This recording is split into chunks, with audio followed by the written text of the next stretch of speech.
So next topic essential features of or characteristics of partnership. Partnership की विशेषताएं, characteristics और उसके features. The essential characteristics of partnerships are, partnership की characteristics होती है first, two or more person. Means partnership में minimum 2 person का होना बहुत जरूरी है। विदाउट 2 पर्सन अगर 1 पर्सन है तो वो पार्टनरशिप नहीं कहलाएगी। अगर 1 पर्सन है तो उसको हम लोग बोलते हैं soul trade.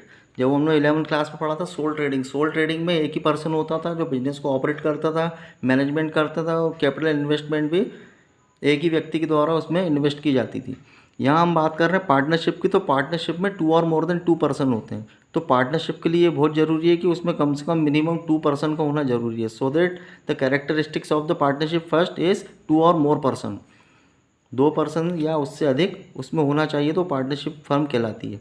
There must be at least 2 person of to form a partnership and all such person must be competent to contract.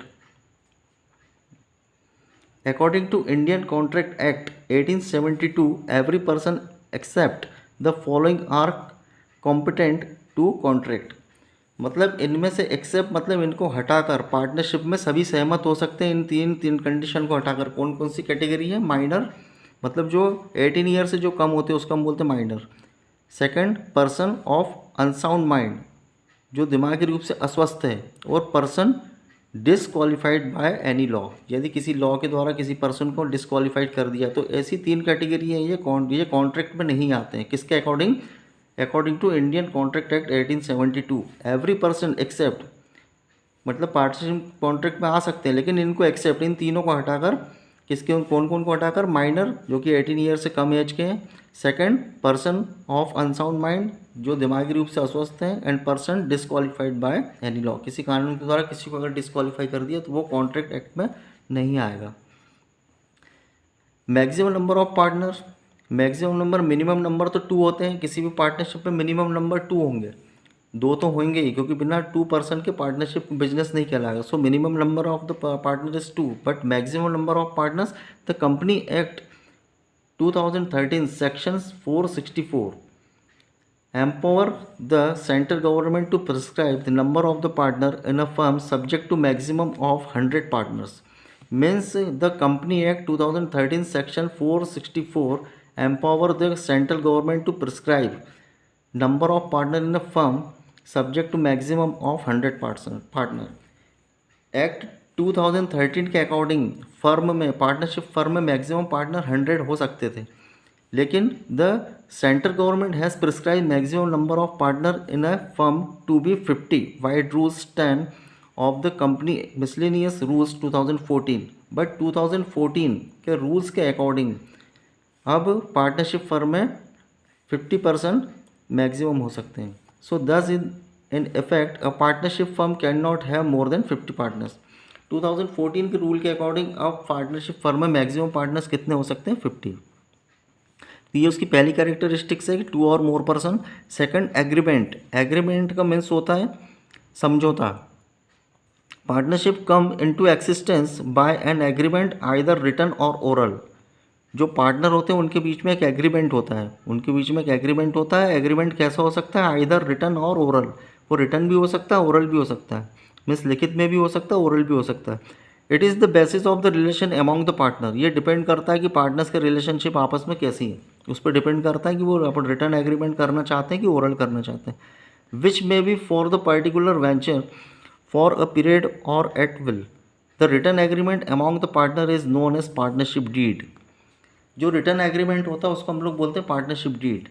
Means आपसे कोई पूछेगा what is partnership deed, so simple definition, the written agreement between the partners, it's called partnership deed. Partners के बीच में जो written agreement होता है उसको हम क्या कहते हैं? पार्टनरशिप डीड कहते हैं। तो पार्टनरशिप डीड जो होती है, एग्रीमेंट होता है, वो रिटर्न भी हो सकता है, ओरल भी हो सकता है। But in a comparison to oral, written agreement is better because written having evidence. So next, third, lawful business. A partnership is establish for a lawful business. कोई भी पार्टनरशिप होती है वो लॉफुल बिजनेस के लिए होती है, जो कानूनी दृष्टिकोण से और कानूनी गाइडलाइन के अकॉर्डिंग जो बिजनेस होता है उसी को हम लोग लॉफुल बिजनेस जो होता है वही पार्टनरशिप मतलब लॉफुल बिजनेस के लिए ही होती है। इलीगल बिजनेस के लिए उसको हम पार्टनरशिप नहीं कह सकते। सो इसके थर्ड कैरेक्टरिस्टिक्स है lawful business, a partnership established for a lawful business. कानूनी रूप से जो कानूनी गाइडलाइन के अकॉर्डिंग जो बिजनेस होता है वही पार्टनरशिप में इंक्लूड होता है। Next, profit sharing. The agreement between among the partners must be to share profit and losses of the business. It is not essential that all the partners must share losses. Means जो भी business में profit होता है वो the agreement between among the partner must be to share profit and losses. Business में जो भी profit and loss होता है वो पार्टनर्स के बीच में क्या किया जाता है, शेयर किया जाता है according to their partnership deed. Partnership deed में जो रेशियो गिवन होता है, जो एग्रीमेंट होता है उसमें जो पार्टनरशिप का जो रेशियो दिया रहता है प्रॉफिट एंड लॉस शेयर का, उस रेशियो में प्रॉफिट और लॉसेस को हम लोग क्या करते हैं, पार्टनर्स के बीच में उसको शेयर करते हैं। It is not essential that the all the partner must share loss. ये ज़रूरी नहीं है कि लॉस को सभी पार्टनर्स में डिस्ट्रीब्यूट किया जाए।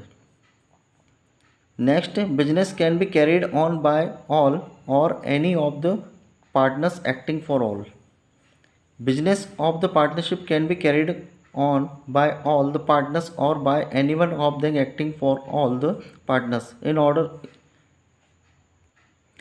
In other words, partners are agent as well as the principal. Means जो पार्टनर होते हैं वो किसी एक के द्वारा या सबके द्वारा बिजनेस को ऑपरेट किया जा सकता है। बिजनेस को ऑपरेट करने के लिए उन सब में से कोई एक पार्टनर या सभी पार्टनर के द्वारा मिलकर बिजनेस को ऑपरेट और मैनेज किया जा सकता है। सो पार्टनर आर एजेंट। पार्टनर्स कौन होते हैं, फर्म के एजेंट होते हैं।